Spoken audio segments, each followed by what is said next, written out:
How web projects work. This is what we would like to do today as part of our web coding process. So we somehow talked about HTML, CSS, JavaScript. If you haven't heard of these, think of them like a skeleton of the whole project or the code that we have, and then trying to separate the functionalities to different things. Like you have in a skeleton, so imagine you have a website, you put a button, you put different shapes on it, and then with the style of it, like what the color is, what the where each item would be in the style section, because this way you can actually easily go and change them. But their behavior or how they change, for instance, you click on one thing and something happens that you already do every day, right? With any kind of website that you deal with or even an app. So that has to do with JavaScript. Okay, just don't get confused with these things. In a sense, all of these like CSS and JavaScript files can be put or codes can be put into one HTML as well.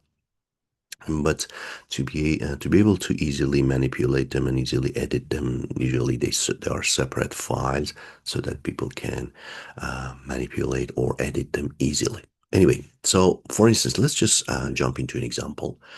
We have these ideas. We want to create a box. Imagine, make it pink or whatever color you like, and put it into center it, and its behavior would be like shows alert when you click on it.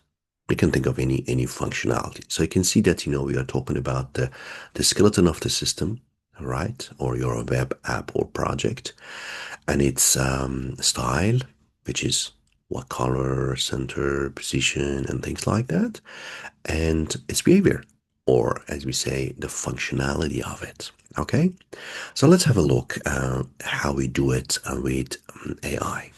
So imagine we got the idea. So we just go and quickly ask for the same thing. So we want the separate files, HTML, CSS, and JavaScript. We actually just copy and paste what we want. The whole point is how we come up with these ideas and prompts, super clear.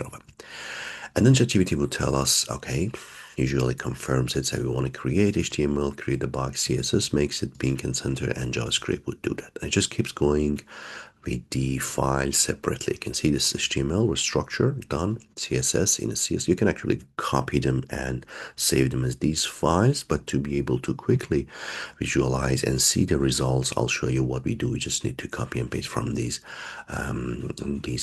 text here, and then the rest we have the JavaScript. Okay, let's just do step by step. So we have the HTML part. So you go to, there are lots of websites out there that you can quickly visualize or run the HTML file or the like or web app. So you just paste it here, this HTML part. Then the next part is the style, right? Which is the CSS part, correct? And then but we have the last part, which is JavaScript. JavaScript says, okay, there's an alert and box click or whatever. Okay, it's the functionalities of it. So where is it? Here. Sorry. Yep, here. And then run it.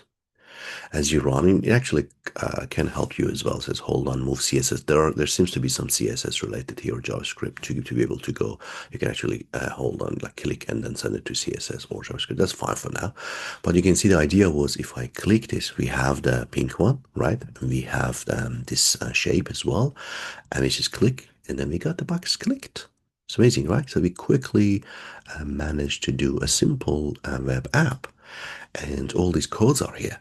And now we can actually manipulate if you like, and easily manipulate it, because if we say, okay, I click me here, I just want to know where this click me is, and you can somehow see, is it here? Let me just correct it here. Or is it the CSS? What do you think? Or is it the JavaScript? Which one it is? Then it's a part of the skeleton, right? It's not like a color or something. So it's basically here. You can manipulate it. Click me and enjoy. Say, you can see we change it here. Or if you want to say the color, how can we change the color? So the color was part of the CSS. Don't worry if you don't know it, but you can easily search for all of them or even ask ChatGPT. So you see here, you can actually even manually change it. it gives you as an RGBA, or you even type it. So I just did it right now here like this and changed it. The cool thing about these websites, they give you an idea in terms of like how to change and edit, or you can even just type, right? Say white, and gives you what kind of white you want, and then when you run it, it changes as you go. So if you go to the next example, for instance, imagine you have an idea again, say, well, I want the structure would be like 10 boxes. And there would come randomly, random color, say, which would be part of CSS. And then you want them to drop or hide or whatever happens to them, and then reset after a few seconds or so. So let's try to do that. If you ask ChatGPT about this one, so this is about the previous version, and here is the next version that yep. So I want to create 10 boxes, make them a random color, and drop some when clicked and reset the next. So see what it understands from what I said. It creates it a random color, and it tries to adjust it so you can actually keep working with your I would say your AI to make it so clear. But for now, we agree on it. So the functionality would be click box, drops or hide it. And after a short time or 3 seconds, all boxes say reappear. All right. And it gives us exactly the same thing. It gives us the as HTML file. Let's just keep pasting here. Next would be the style, correct? The style of it. And the last part is the functionality, the script. Okay. Now, what do you expect? So you'll have 10 of them, and we can click, and these are the random colors. And I would say they would reappear after a few seconds, right? Well, that's done nicely. And these are random colors changing. And if I click on them, they would, after you see, after a few seconds, they come back.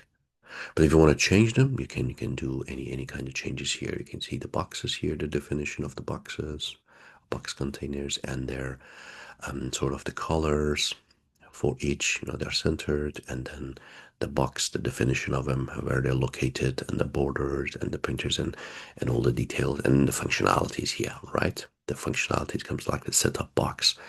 It sets you put an interval, which is like 3000. It's like every 3 seconds it changes, and I think it just can go down here as well, right? And then add event so that you can make these kind of changes. I hope you learned how we actually define the ideas and try to simplify it as part of a prompt, say in ChatGPT, and ask for a specific file, and then you can quickly test it, let's say in JSFill or any of these websites that you can do.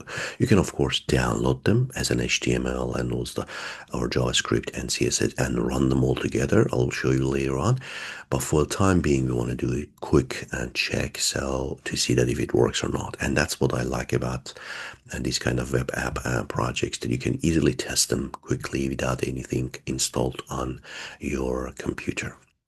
So please keep practicing, come up with any other idea that you have, and we'll chat more in the next session.